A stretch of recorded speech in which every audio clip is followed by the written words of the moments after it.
Namaste. I am Deva Maharaja and I would like to welcome you all to my YouTube channel called Brahma Gaje, a channel that is dedicated to philosophical discourse. Please do not forget to click on that like button and also that subscribe button. In this episode, I will be summarizing day 5 of Shri Shiv Maha Puran Katha, held here locally in Maryland at a temple named the Greater Baltimore Temple, located in Finksburg, Maryland. And the Katha was conducted by the High Priest of the temple, Acharya Shri Padmanabh Joshi. Let's get started, shall we? So on this day, Pandit Ji started with the description of Rudraksha. Rudraksha tree and its fruits, the Rudraksha itself, is sacred to the Indic civilization and is very important to the devotees of Lord Shiva. People often wear the beads, the Rudraksha seeds or the fruit itself in their necklaces, in their bracelets, and what have you. They also use it on Lord Shiva, around Lord Shiva, because Lord Shiva loves Rudraksha. So Panditji described the meaning of Rudraksha, its importance, and what the benefits are. Rudraksha, the word as Panditji mentioned, Rudra, Lord Shiva, Aksh, I. It is believed that when Rudra, Lord Shiva, was doing meditation, conjuring upon the annihilation of the demon Tripurasur, the three sons, and we will learn about this in the future episodes.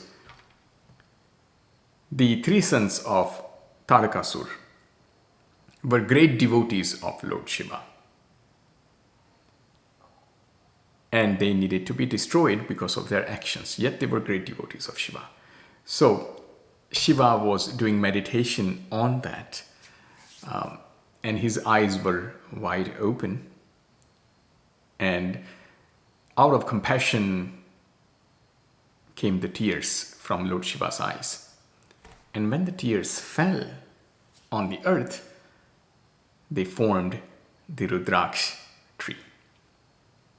Why he was compassionate? Because again, he is trying to destroy his own devotees, but their actions were not great. So they needed to be destroyed. The three sons, Tarkaksh, Vindhyunmali, Kamlaksh, and we'll learn about again in the future episodes when we described about the Tripurasur annihilation. Again, in this case, the Tripurasur is a combination of these three sons and the Tripur that Bhagavan Shiv destroys. We'll learn about that later. But in connection to Rudraksha, the tears fell out of compassion. Rudra Bhagavan, Lord Shiva, is very compassionate. In this case, he is trying to destroy his own devotees. So the tears came out. The destruction is actually a limited word here in this context. They were going on the wrong path, so they needed to be brought back to the right path through salvation. Shiva is Mangal. Mangal means he is always blissful. He is somebody who will correct your path. The construction is really the true meaning of this destruction. It's not the destruction, it's actually the construction, putting you in the right path, guiding you to the right thing. In this case, there was no other option but to give them salvation, moksha. So in a way, he was doing favor to these three demons. But also they were the demons. He's destroying this lifetime, this particular existence of Tripurasur, the three sons of Tarakasur. Thus the compassion, out of compassion came the tears, and those tears became Rudraksha. So here the tears also symbolize spiritual awakening.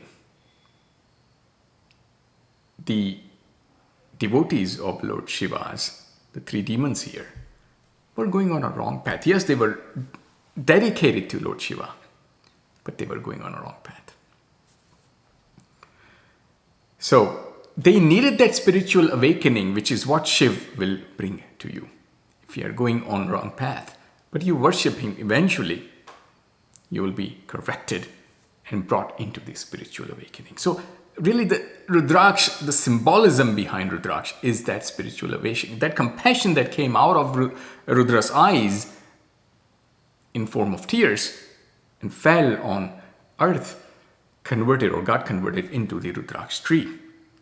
The tree symbolizes compassion and spiritual awakening. Therefore, Shiva worshippers wear Rudraksha in their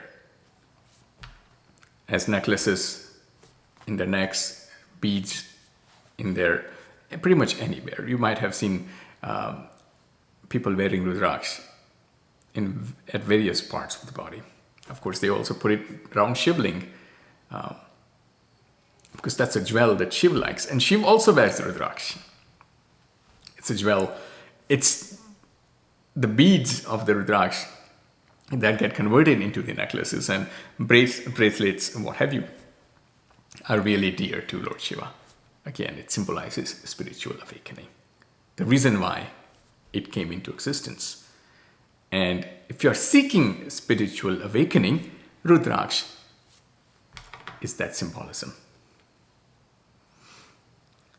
Then in botanical world domain, the Rudraksha is called Ilona carpus granitivis. That is the botanical name for this plant. In Ayurveda, the Indic ancient medicine, Rudraksha has a significant benefit to the health. It reduces anxiety, migration, liver problems, stress, hypertension, blood pressure related issues, asthma, and many other significant benefits can be gained by consuming Rudraksha in appropriate format, following the doctor's advice, the Ayurvedic doctor's, Vaid's advice. And therefore, again, it also has greater benefits to your body. People have noticed that just simply wearing Rudraksha also brings calmness overall in your entire existence. So Rudraksha is therefore very important, as Panditji mentioned. He also mentioned that Rudraksha is a sacred, holy, respectful entity. So if you are wearing it, you may want to refrain from drinking, eating meats, doing bad things, because again, the symbolism here, if you think about it, is spiritual awakening. So those things that take you away from this spiritual awakening, you want to refrain from that. Any kind of ill thoughts, acts, what have you. It's disrespectful to Rudraksha. If you are wearing Rudraksha, yet you are doing all this bad karmas, doesn't suit you. So again, this is a symbolic representation of that spiritual awakening. So it shall serve you as a reminder that you should do the right act, right conduct. So that's what Rudraksha here symbolizes. And then Panditji talked about various forms of Rudraksha. Ek-mukhi, Dvimukhi, one-headed, three-headed, two-headed, 4, 5, 6, 14-headed Rudraksha. The 11-headed Rudraksha, for example, as Panditji mentioned, symbolizes or is associated to Lord Hanuman. Symbolizes courage and wisdom. 6-mukhi Rudraksha, for example, is associated with Skanda, the elder or eldest son of Lord Shiva, the god Kartikeya, because he was born out of 6 Kritikas. So 6-headed Rudraksha symbolizes Kartikeya. Then Panchmukhi Rudraksha symbolizes, which is very common, very easy to find also, symbolizes health, peace, spiritual growth. The four-mukhi Rudraksha symbolizes Brahma, the Chaturmukhi Brahma. As we learned, the fifth head of Brahma was annihilated by Lord Shiva because he had lied. So then Brahmaji became Chaturmukhi. And four-headed Rudraksha symbolizes that. Then we talked about, Panditji talked about three-headed Rudraksha, which symbolizes knowledge. Three, the deities also, the god of creation Brahmaji, maintenance Vishnuji, and conclusion Rudra. So Trimukhi Rudraksha also symbolizes that aspect. From that, thus the source or the all knowledge embodiment in those three formats. Then Panditji talked about two-mukhi Rudraksha, two-headed Rudraksha, that symbolizes the removal of all sins. Idea is the dualistic life is what the Dvimukhi Rudraksha symbolizes, that you can, by wearing it, concentrating on it, understanding on it, you are actually comprehending the non-dualistic ideology. Therefore, it removes sins because it removes you from the attachments of your karma. And then finally, Ekmukhi Rudraksha symbolizes Lord Shiva himself, the one and only, in which everything is merged into one embodiment, Lord Shiva himself. Therefore, Ekmukhi Rudraksha is very auspicious and it's easy to find also. So if you are wearing that, or if you have one-headed Rudraksha, it's great. And symbolism here is that spiritual awakening, Lord Shiva himself, pure consciousness. Further, Panditji talked about, moving ahead, how Shiva gave assignments to Vishnu to maintain, Brahmaji to create, and Shiv himself will be the concluder. Sadashiv represents all three. Then Panditji talked about the story of fear, or the idea or the notion of fear.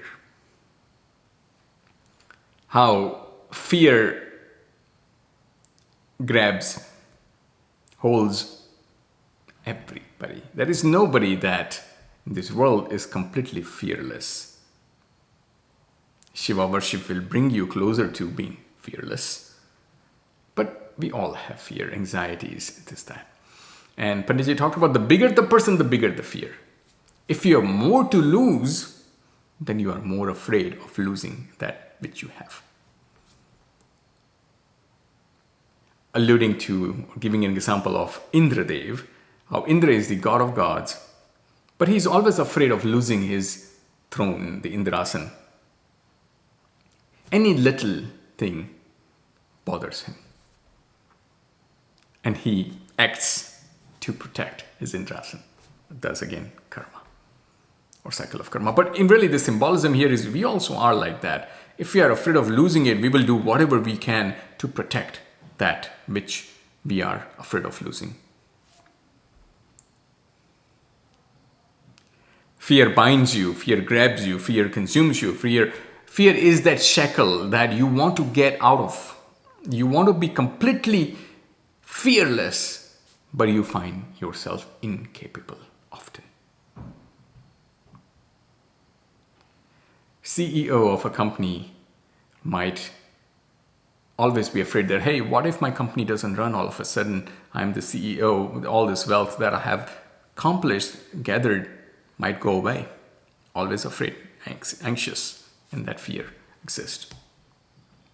Sometimes that fear also comes, let's say you have done great studies and you're appearing for your medical exam, but you are afraid that you may lose. You may fail. What if? And anxiety gets built up again, right before the day of the exam. You have worked very hard. You're completely confident that this is something that you can easily pass. But as the time comes closer to the exam, all of a sudden these anxieties come. And then you're afraid, oh, what if I lose all this work? What will people say? All that. In these instances is when meditating upon this concept of Shiv makes you fearless. The idea of detachment, that let's just do the karma. Yes, you have worked very hard. Let's see. Be confident, at the same time, be fearless. By thinking constantly, bringing your attention towards Lord Shiv.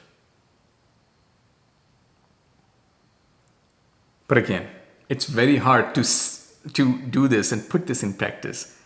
Like I said, also have fear. Everybody has it. We are all afraid of different things. And again, more we have, more we are afraid. Going back to the idea that Panditji mentioned, that Indra is the most anxious person. He's always afraid of losing Indrasan.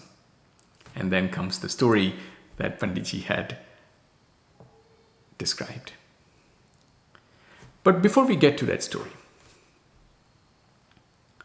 a poem by Saima Mansoor, this century, contemporary poetry in Urdu, comes into my mind.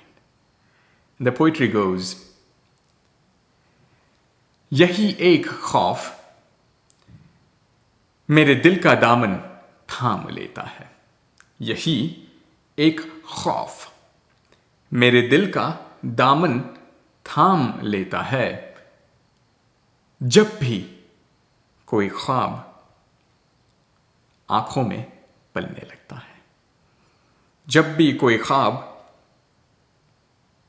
आंखों में पलने लगता है. Again, यही एक खौफ मेरे दिल का दामन थाम लेता है. जब भी कोई ख्वाब मेरी आंखों में पलने लगता है. Saima Mansoor. The poetry here says that the fear, khawf, captures her heart every time she has a dream, a desire, an ambition. Because when we have that ambition, when we have that desire, when we want something, the fear comes, what if we don't get it? Or if we do get it, one way or the other, what if we lose it? That attachment, that notion of attachment is what brings the fear. If you detach yourself from it, then you are also detaching yourself from fear, because you're not afraid of losing it. And neither are you afraid of what if I don't get it to begin with. You will simply do your karma. If you deserve it, you will get it, and you will have that thing until you deserve it. And then, don't. So what?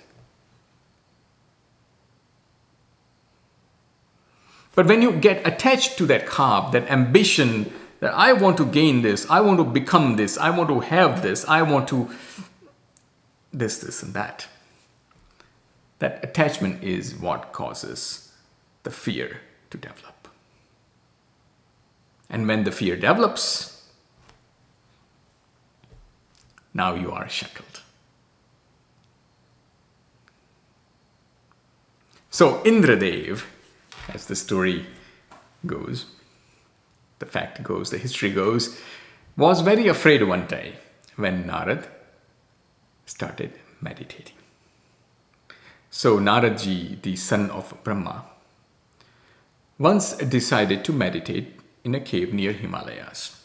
Now, background is, and he didn't know this, Naradji at the time did not know this, but the story goes that this particular cave was very sacred because Lord Shiva himself had done meditation here.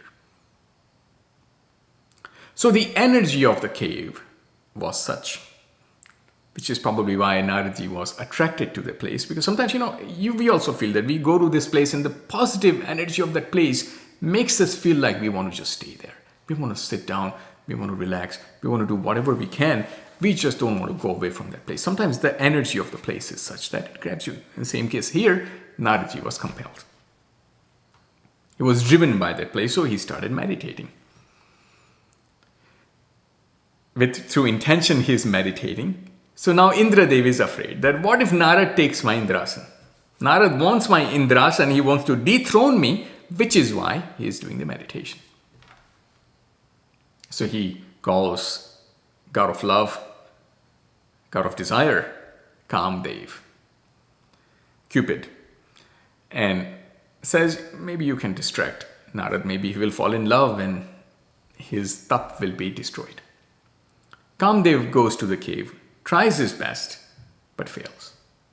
Why? Because this cave is where Lord Rudra, Bhagwan Shankar had done the meditation, and Kamdev actually had learned a lesson from this, and we will learn about this a little later in the later episodes. So Kamdev was not capable in this case of distracting Narad, and Narad finished his tap. After he finished his tap, he realized that he defeated Kamdev, so now that developed ego. He says, I am equal to Shiv. Shiv had once defeated Kamdev. Shiv couldn't, Kamdev couldn't really capture Shiv. Now Kamdev couldn't capture me either. See, I'm like Shiv. Develops that ego. So goes to his father. Sometimes when children accomplish something, they tend to go to their parents and say, hey, look what I did, look what I did. Same here. So Brahmaji is listening to the tale from Narad. Narad says, look, I'm so great. I did this tap, and even Kamdev couldn't distract me. Just like how he couldn't distract Shiva, I'm equivalent to Lord Shiva now. Brahmaji says, calm down, son. You're not quite there, but it's good that you did tap, and Kamdev couldn't defeat you.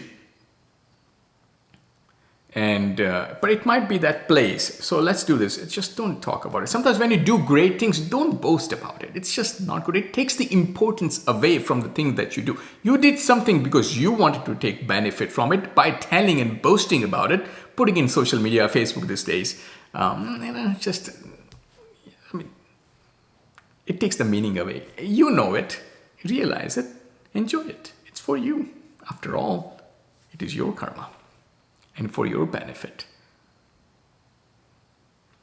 People praising you only develops ego, which then takes you away and makes you more attached to that karma and takes you away from that liberation, that which you are seeking, which is why you did the good karma to begin with. So Brahmaji tells him, don't talk about it, Narad. Great work. I'm proud of you, son.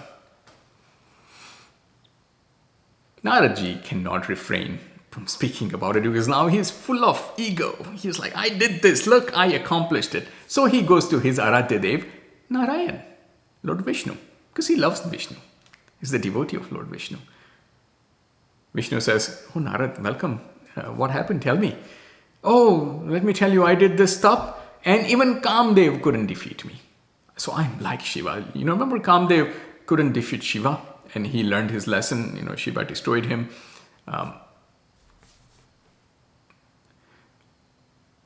Kamdev learned a lesson here too, that he couldn't, move me either. I am immovable. I am invincible. Ego again. Kamdev impacts everybody. Only Lord Shiv is somebody who is spared from him. Because Lord Shiv is above everybody. Kamdev cannot impact it. But Lord Brahma is also impacted by Kamdev. Or Kam, desire. We will learn about it in future episodes. So again, Lord Vishnu says, Narad, I'm really proud of you. You are my greatest devotee, but let's not talk about this. I mean, you are not quite there. I mean, you're not really able to understand. You're developing, I see, a sense of ego here. You may not want to do that. It just takes you away from the top, the meditation that you have done. But who is Narad? Narad's head is full of ego at this point. So, he goes from Vaikuntha, goes further. Vishnu Dev loves Narad, so says, I have to teach him lesson again. I have to bring him to the right place. So Vishnu Dev, Bhagwan Vishnu, creates this realm, beautiful realm, almost equal to Swarg, beautiful. And of that realm, he creates a fictitious king called Srinidhi, and he is the ruler of that. So Narad is traveling, he sees this beautiful realm, couldn't stop himself from going there, so he goes there. And at that time, just so that this is how Vishnu Bhagwan's Maya was, at that time, King Srinidhi's daughter is having Swayambar, meaning a ceremony for choosing a husband. And this daughter is Mahalakshmi herself. Again, this is a Maya, so she's very pretty, beautiful. Naradji looks at the beautiful princess and falls in love instantly with her and with her beauty again. Calm. He was just having this ego, that calm, the desire, the god of love, the Cupid cannot do anything to me. I'm invincible. Here he has fallen again, completely fallen for the girl. So he says, what if this girl marries me? I am brahmachari. I've taken an oath to never marry, but you know what? I'm just going to let that oath go. This beautiful girl is so amazing that I'm just going to marry. This is Devi Lakshmi herself. He doesn't realize that. Normally he would, but right now his mind, his senses, everything is blinded by ego. So he doesn't see that. So many kings have arrived there, and Lord Shiva is also somebody who loves Narad. So sends two Gan disguised to protect Narad, to see if Narad can be brought back again. These are all Devas wishing good for Narad.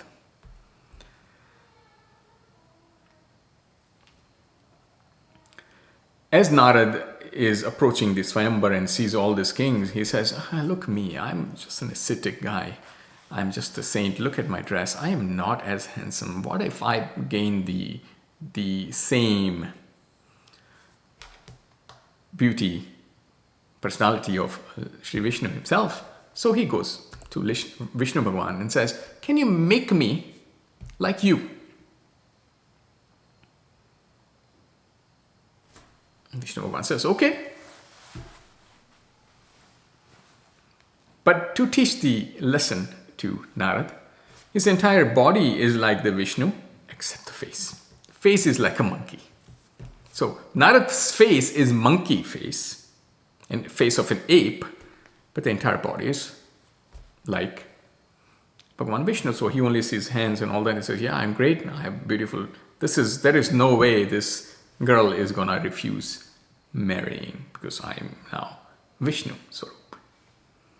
Sits in the Swayambar. The girl goes to every single king. Lord Vishnu also is here as a prince. Somewhere there, the girl sees Narad, passes him, doesn't even stop near him, because again his face is an ape face. Goes to Lord Vishnu, puts the Jayamala there, and now she marries Lord Vishnu.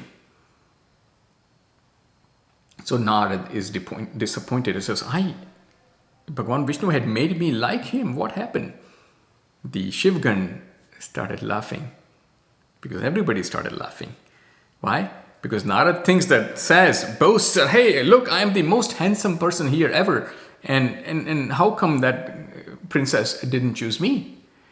People are laughing, couldn't tell him, to his face that, hey, your face is funny. So Narad gets really angry, seeing the two Shivgan that were protecting him, curses them that you will become demons. Why are you laughing? And the Shiv says, please don't curse us, Dev Muni. Look at your face in the mirror. Narad looks at the face and realizes, oh my gosh, my face looks like an ape. That Vishnu has cheated me. Goes right to the Vishnu, says, Vishnu, this is his devotee, he's a devotee of Lord Vishnu. He has always been humble to Lord Vishnu, but this time he is talking to Vishnu in first person, in a very rude way. Vishnu, you have cheated me. You made me a monkey. Because of that, I couldn't get the girl that I wanted, the girl of my dream. Guess what? You will too lose your wife one day. And monkeys will help you. Without the help from the monkeys, you will not be able to gain your wife back. This is the precursor to Ramayana. In Treta Yuga, Lord Ram, his wife is abducted by the demon Ravan, and Hanumanji and Sugriv and all the monkeys help him. So that is that.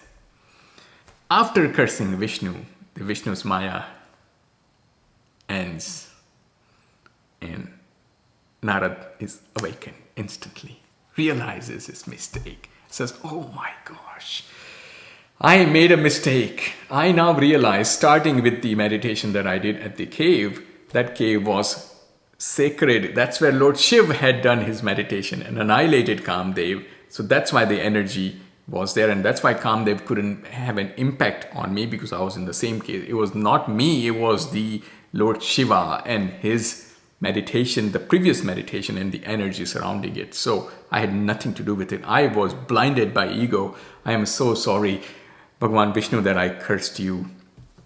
I'm thankful that you taught me the lesson by creating this Yoga Maya, through which I learned the lesson. But I'm so sorry that I cursed you. Now you will lose your wife, because my curse will come to fruition. And Lord Vishnu says, that is meant to be. This is the reason why Ravan will be killed. So everything has a cause and effect, and every single event in the universe is planned by the Vidhata, by Shiva himself. It's a Maya after all. This is just a play. So why, again, another lesson is also the things that you do, the gains and the losses that you have in your life, why be so attached to them? It could very well be. It's just an act. It's just a play. To one way or the other, teach you, to bring you to the right place. Then Panditji talked about, again, further, that Om Namah Shivaya is a sacred mantra. You might not know any mantra. If you know just Om Namah Shivaya, because the Om Namah Shivaya starts with the Pranav mantra, which we talked about in a previous episode. Om itself is sacred. Om is the symbolism or symbolic representation of Lord Shiva himself. Om. Om Namah Shivaya makes it even better. O Shiva, I worship you. I bow to you. And that mantra, this mantra is such a divine mantra that you can say this, chant it, meditate upon it in any condition, at any time, at any place, no matter what it is. Whether you have taken bath, no bath, you are in a very peculiar situation, what have you, it does not matter. You can invoke Lord Shiva through this mantra in any situation you may be in. You don't need to know any other mantra. Just chanting this mantra has that much power, that it will bring spiritual awakening, moksha, nirvana, just by simply chanting Om Namah Shivaya. That is all I have. Om Namah Shivaya.